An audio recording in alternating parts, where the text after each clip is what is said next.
Hi everybody, Carrie Ann here with Stampin' on the Bright Side, and the project that I'm going to show you today is this it's a cute little card holder, gift card holder and a card, and this is the one that I made last night with retired paper. So I'm going to show you one that's similar, a little bit different on the front with current paper. So you would open it up. They had this little thing with the daisies on, so I'll take a picture of this and put it on my blog too. And a gift card would fit, you could fit it, just right in here like this, or you could tuck it in, however you wanted to do it. So let's go ahead and make this. And what I did is I took an 8.5 by 5.5 sheet of paper, and I scored it at 2 inches on one end and 2.5 inches on the other end. And I'm going to go ahead and fold those in.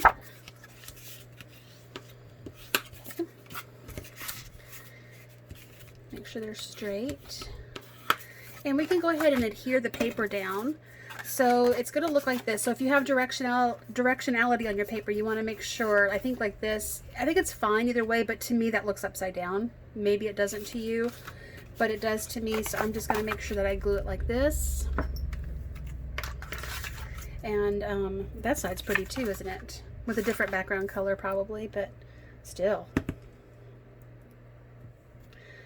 So this is, oh, I don't know this pack. So this came out of the, we had an incentive for people who became demonstrators, and they got a tiny little cutter and a pack of 6x6 paper that was basically like a sampler of all of our DSPs out of the spring catalog. And this is one of those, and I cannot remember the name of the paper pack. But it has like perfume bottles and lipsticks and things like that on it. Alright, so this one I'm just going to put like this here. There's no directionality on this. This one came from the Poppy paper. Poppy Parade, not Poppy Parade. Oh my goodness, I'm just like 0 for 2 on paper stacks now. Peaceful Poppies. I don't remember, but it will be in the supply list for sure. Sorry, I've had 1,000 Zoom meetings today, it seems like. I know that's not physically possible, but it feels like it. Okay, what I'm going to do is I'm going to put a little bit of tear and tape here. You could use liquid glue if you wanted to, but I'm just going to go ahead and use the tear and tape. And this is going to be the end that holds the gift card. And so, potentially it's going to get a little bit of action, so you just want to kind of adhere it down. And I know I just realized I did not cut the Whisper White for the inside, so I'll have to do that really quick. Okay. Okay, and then lay that down. Use my bone folder to make sure everything stays put like I want it. Okay, and so let's go ahead and work on the inside. So let me see how big that's supposed to be, because I do not remember. I want to say 4 1/4, 4 1/2. It's 4 1/2 by 3 1/4, I believe. By 3 1/4, yes, 4 1/2 by 3 1/4. So I'm just going to cut that out of Whisper White really quick. I always keep scraps of Whisper White nearby for just such an occasion. All right, so we'll do 3 1/4. And then 4 1/2. And then I'm going to go ahead and decorate this inside piece because it's just a simple, I'm just going to kind of go with the poppy set. It was Peaceful Poppies, I believe. And I'm going to use that stamp right there. I had a Painted Poppies. That's probably the name of the paper too. All right, I'm going to use the Lovely Lipstick ink for that. And I'm just going to put it right there. And it just kind of reminds me of this flower right here. I don't know if you can see that. Okay. And then we can use our Wink of Stella to just glam it up just a little bit. And it also brings out the color. See how it just kind of colors it in? And it's glimmery and shimmery and so pretty. Do that everywhere. I love how that works. So you don't have to have a secondary stamp. I probably should have mooshed that out a little bit, but that's okay. It's fine.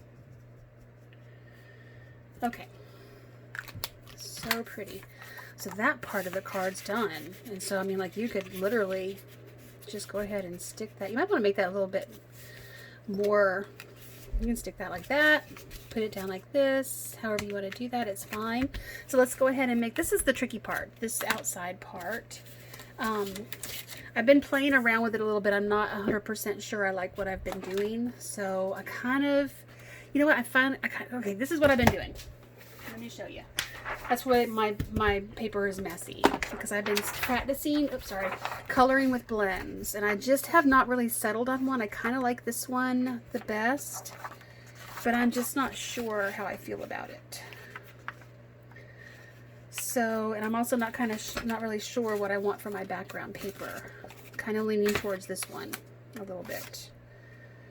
I think I am. So what I'm going to do, I'm going to go ahead, let's go ahead and cut the ovals out. So I'm going to cut this out with this die with the scalloped oval. And I'm going to do a stitched oval on this one. So let's just go ahead and do that. And we can kind of get a feel for what it would look like. And I can use my imagination a little bit to take the next step.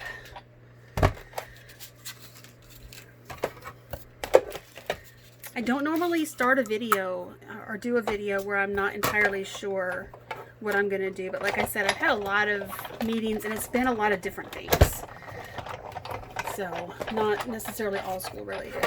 Some of them were, all of them are actually school related in one way or another, but not like teaching related necessarily as far as working with students, which I normally do on Tuesdays. But we're done with pushing out new material. We're just collecting makeup work at this point, or trying to get work from kids that haven't done it yet. Okay, so let's set this aside and just take a look. I kind of feel like I might want to just go for stamping it in this lovely lipstick and then just leaving it like that. I think so. That might be the lazy way out, but I'm going to do it. And if I don't like it, I'll just run another oval.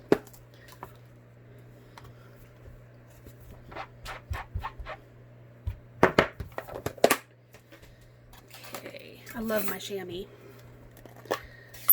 I have a Stampin' scrub also, which I kind of preferred. I didn't love the chamois to start with, but I love it now. I don't know, maybe I just don't adapt well to new things. I thought I did. I thought I was a little adventurous, but maybe not. Okay. And we might just use the Wink of Stella to pull in the color there too, but that might add a little bit too much color. I kind of like it like this. Okay, so then we would just do that. I like that. And we can put a couple of gems on either end also. So let's just do that. Okay, so let's go ahead and adhere this down. Okay, well that's going to simplify things. I was going to blender pen it. I'll have to practice that some more. Maybe on something different. Maybe this, I mean, some people did some blender pen work, and I can show you, where did I do the one? I did one.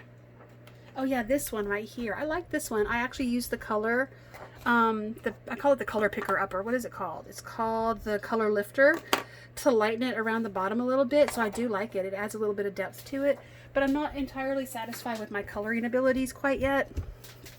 So, all right, we're gonna put dimensionals on part of the card. So about 2/3 of the way up. I'll just do like one here and here and here. I don't want to put one on that bottom section because then I'm going to glue my card shut. I've done that before. I learned my lesson the 3rd or 4th time it happened. Okay, so there we go. Try to get that set in the middle. And then again, I'm just wondering, should I go ahead and Wink of Stella a little bit in there? I mean, I feel like I should. I don't think it'll hurt if I do it lightly. Maybe just wink the heart.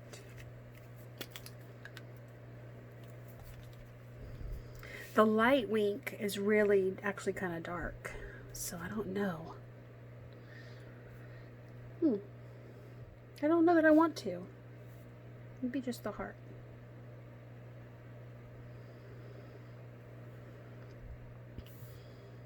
I think that actually looks okay. It doesn't look too bad. I mean, it doesn't look like too much, I don't think.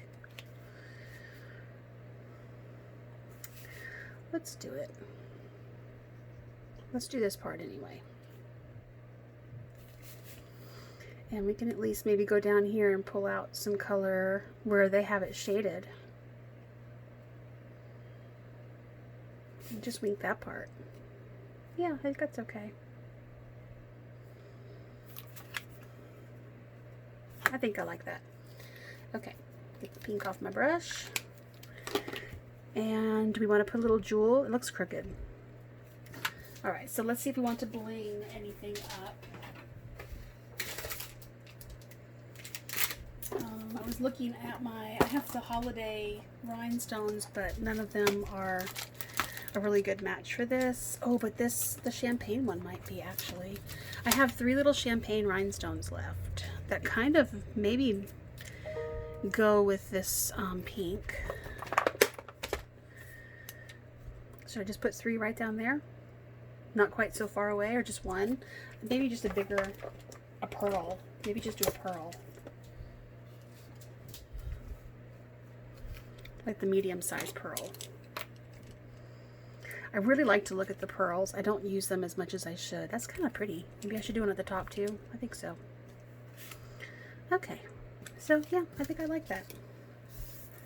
Did not go the direction I had intended to go, but that's okay. I think it turned out cute anyway. So yeah. And then here's this one. And then one that we made in a card class when I was taking card classes. This is my inspiration.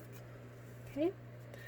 And then this is the one I made last night on my live, and then this is for today. So thank you for joining me. Don't forget you can visit me on my Facebook page, Stampin' on the Bright Side. You can shop with me at carrieannkinky.stampinup.net and visit my blog, stampinonthebrightside.blogspot.com, and my YouTube channel, which is where you're watching this video right now. So you don't even know how to, don't need to be told how to get there.